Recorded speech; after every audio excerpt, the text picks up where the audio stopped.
بالله من الشيطان الرجيم. بسم الله الرحمن الرحيم. أمن هو قانت آناء الليل ساجدا وقائما يحذر الآخرة ويرجو رحمة ربه قل هل يستوي الذين يعلمون والذين لا يعلمون إنما يتذكر أولو الألباب. سورہ زمر کی آیت نمبر 9 تلاوت ہوئی ہے۔ آیت کا ترجمہ کچھ اس طرح ہے کہ بھلا وہ شخص جو رات سجدے کی حالت میں گزارتا ہے اور قیام کی حالت میں گزارتا ہے اور آخرت کا ڈر اور خوف اپنے دل میں رکھتا ہے اور اپنے رب کی رحمت پر امید رکھتا ہے، کیا یہ شخص اور وہ شخص جس کا ذکر کل ہوا تھا کہ جب مشرک پر مصیبت آتی ہے، آفت آتی ہے تو وہ حقیقی رب کو پکارتا ہے، اور جب خوشحالی کا زمانہ ہوتا ہے تو اپنے بتوں اور معبودوں کو وہ خدا تسلیم کرتا ہے، کیا یہ دونوں برابر ہیں؟ قل، آپ ان سے فرما دیں کہ بتوں کی پرستش کرنے والا اور وہ شخص جو حقیقی معنی میں اپنے رب کی عبادت کرتا ہے اور اپنی رات کا ایک بڑا حصہ اس کی عبادت میں گزارتا ہے، یستوی الذین یعلمون والذین لا یعلمون، کیا قیامت کے دن ان دونوں کو برابر کر دیا جائے گا؟ نہیں، انما یتذکر اولو الالباب، اور صرف عقل مند لوگ نصیحت پکڑتے ہیں، عقل مند لوگ قرآن کی بات کو قبول کرتے ہیں۔ کل جو آیات کریمہ تلاوت ہوئی تھیں ان میں اللہ تبارک و تعالی نے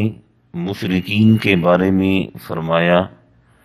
مسل انسان ضر، کہ جب اس مشرک کو کوئی تکلیف پہنچتی ہے، کوئی مصیبت آتی ہے، دعا ربہ منیبا الیہ، تو بڑی لجاجت کے ساتھ، بڑی عاجزی کے ساتھ، بڑی انکساری کے ساتھ حقیقی رب کو پکارتا ہے۔ ثم اذا خوّلہ نعمتا من، پھر جب اللہ تعالی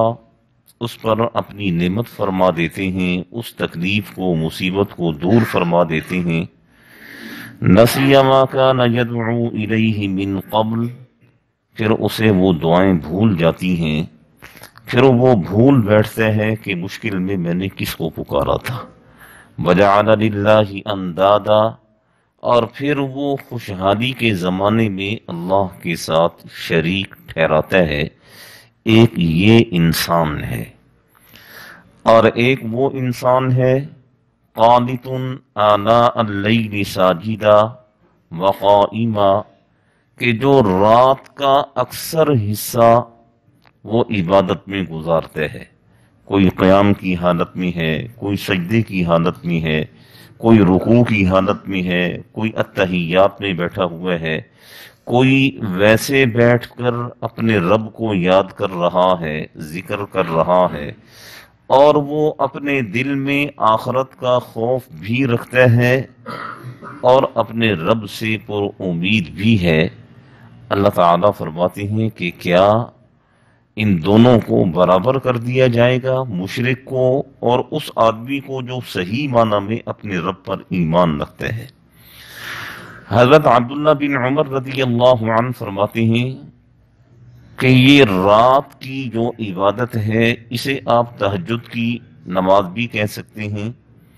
اور پوری رات میں آپ تسبیحات کریں، ذکر و اذکار کریں، اپنے رب کو یاد کریں، وہ بھی آپ اسے کہہ سکتے ہیں۔ حضرت عبداللہ بن عمر رضی اللہ عنہ فرماتے ہیں کہ اس آیت کریمہ کا صحیح معنی میں جو مصداق تھے وہ حضرت عثمان غنی رضی اللہ عنہ تھے۔ اور حضرت عثمان غنی رضی اللہ عنہ، ان کے بارے میں ہے کہ آپ بعض اوقات تہجد میں اتنی لمبی رکعت آپ پڑھا کرتے تھے کہ پیچھے جو کھڑے ہوا کرتے تھے وہ تھک جایا کرتے تھے۔ اور بعض روایات میں آتا ہے کہ آپ عشاء کی نماز کے بعد قرآن مجید شروع فرمایا کرتے تھے، اور فجر سے پہلے پہلے آپ کا قرآن مجید مکمل ہو جایا کرتا تھا، اور یہ سارا عمل ایک رکعت میں ہوا کرتا تھا۔ قانت آناء اللیل ساجدہ وقائما، جو رات کا اکثر حصہ اپنے رب کی عبادت میں گزارتے ہیں۔ آپ صلی اللہ علیہ وسلم کے بارے میں احادیث مبارکہ میں آیا ہے کہ آپ ایک دفعہ تہجد کی نماز پڑھ رہے تھے، اور تلاوت کرتے کرتے کرتے آپ اس آیت پر پہنچے، ان تعذبہم فإنہم عبادک، اے اللہ اگر تو اپنے بندوں کو عذاب دے گا تو یہ تیرے ہی بندے ہیں، وَإِن تَغْفِرْ لَهُمْ، اور اگر تو درگزر کر دے گا، معاف کر دے گا، تو تیری کبریائی میں کیا فرق آئے گا، تیری خدائی میں کیا فرق آئے گا۔ لکھا ہے کہ آپ بار بار اسی آیت کریمہ کو تلاوت کرتے رہے۔ اما عائشہ رضی اللہ عنہا کے پاس ایک دفعہ ان کے بھانجے اشراق کے وقت آئے، اور اما عائشہ رضی اللہ عنہا وہ اشراق کی نماز میں مشغول تھی، اور آپ کے بھانجے جب آپ کے پاس آئے آپ سے ملنے کے لیے، تو آپ سورہ والطور کی یہ آیت کریمہ تلاوت فرما رہی تھیں، فمن اللہ علینا ووقانا عذاب السموم، اللہ تعالیٰ نے ہم پر بڑا احسان کیا ہے کہ ہمیں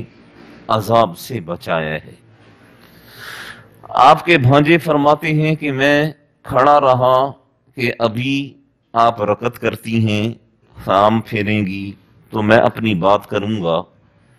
تو میں کافی دیر کھڑا رہا، آپ مسلسل اسی آیت کی تلاوت فرما رہی ہیں، تو میرے ذہن میں خیال آیا کہ کیوں نہ میں یہاں سے چلا جاؤں، اپنا کام کاج کر کے پھر جب واپس جاؤں گا تو پھر ہوتا ہوا جاؤں گا۔ تو وہ فرماتے ہیں کہ میں چلا گیا، بازار چلا گیا، اور وہاں سے کافی دیر کے بعد فارغ ہو کر جب میں آیا تو میری حیرت کی انتہا نہ رہی کہ اما عائشہ رضی اللہ عنہا اسی طرح قیام کی حالت میں کھڑی ہیں، اور آپ کی زبان مبارک پر فمن اللہ علینا ووقانا عذاب السموم، یہ آیت کریمہ آپ کی زبان مبارک پر جاری ہے۔ اللہ کا قرب ایسے نہیں مل جایا کرتا، اس کے لیے محنت ہے، اس کے لیے مشقت ہے۔ حضرت صلی اللہ علیہ وسلم اتنا لمبا قیام فرمایا کرتے تھے، بعض اوقات آپ کے پاؤں مبارک سوج جایا کرتے تھے۔ اما عائشہ رضی اللہ عنہا نے عرض کیا، اللہ کے رسول آپ اتنی لمبی عبادت کیوں کرتے ہیں؟ آپ تو رسولوں کے سردار ہیں، وجہ تخلیق کائنات ہیں،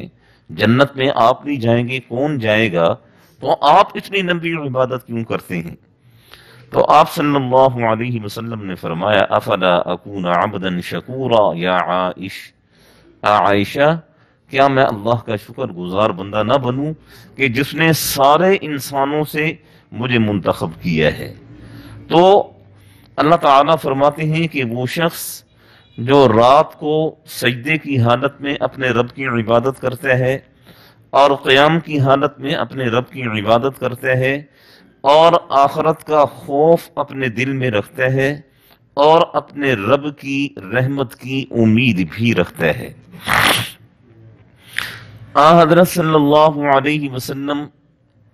ایک ایسے صحابی کے پاس تشریف لائے جو زندگی اور موت کی کشمکش میں تھا، اور بس اس پر موت طاری ہونے ہی والی تھی کہ آپ صلی اللہ علیہ وسلم اس کے پاس تشریف لائے اور اس سے فرمایا کہ اپنے آپ کو کس حالت میں پاتے ہو، یعنی موت ابھی آ جائے گی تو تمہاری کیا کیفیت ہے؟ تو اس صحابی رضی اللہ عنہ نے عرض کیا اللہ کے رسول، امید اور خوف دونوں حالتوں میں اپنے آپ کو پاتا ہوں۔ آپ صلی اللہ علیہ وسلم نے فرمایا امید کا دامن تھامے رکھنا، اللہ تعالیٰ تمہاری امید کو پورا فرمائیں گے، اور اپنے دل میں اسی طرح خوف لے کر جانا، اللہ تعالیٰ آخرت کے دن تمہیں خوف سے بے نیاز کر دیں گے۔ 2-4 رکعت پڑھ لی، 2-4 سپارے پڑھ لیے تو انسان کو اترانا نہیں چاہیے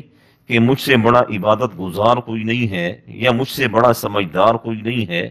یہاں بڑے بڑے افلاطون آئے اور اس دنیا سے چلے گئے۔ انسان وہی ہے جو عاجز بن کر رہے، انسان وہی ہے جس کے اندر انکساری ہو۔ یہ عاجزی اور انکساری اللہ کی ذات کو بہت پسند ہے۔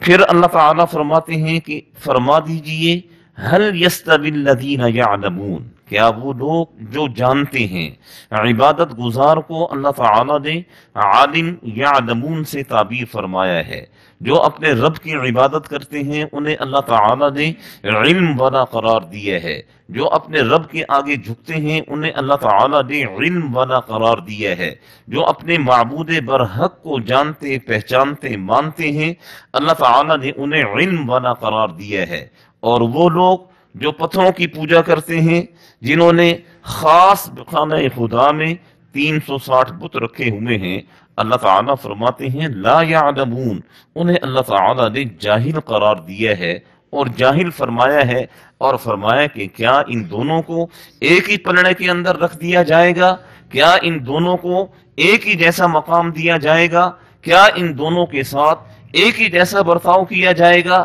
نہیں، وہ لوگ جنہوں نے اپنے رب کو پہچانا اور مانا، اللہ تعالیٰ ان کا اکرام فرمائیں گے، اللہ تعالیٰ انہیں عزت عطا فرمائیں گے، ارے فرشتے ان کا استقبال کریں گے، اور اللہ تعالیٰ ایسے لوگوں کو جنت کا وارث بنائیں گے۔ اور وہ لوگ جنہوں نے اپنے معبود کو نہ پہچانا اور پتھروں کے سامنے جھکتے رہے، وہ دنیا میں بھی خوار ہوئے اور آخرت میں بھی رسوائی ان کا مقدر ہے۔ لیکن اللہ تعالیٰ فرماتے ہیں یتذکر اولو الالباب، یہ نصیحت کی باتیں یہ عام لوگ نہیں سمجھا کرتے، یہ عقل مند لوگ سمجھا کرتے ہیں، یہ ذی عقل آدمی سمجھا کرتا ہے، ذی شعور آدمی سمجھا کرتا ہے، اور وہ آدمی سمجھتا ہے جو حق کے راستے کا متلاشی ہو اور حق کی تلاش میں سرگرداں ہو، تو یہ چیزیں ان کے لیے فائدہ مند ہیں۔ ایک آدمی ضدی ہے، ہٹ دھرم ہے، اور بس وہ اپنے ہی راستے کو صحیح سمجھ رہا ہے، تو پورا قرآن اسے گھول کر پلا دیا جائے،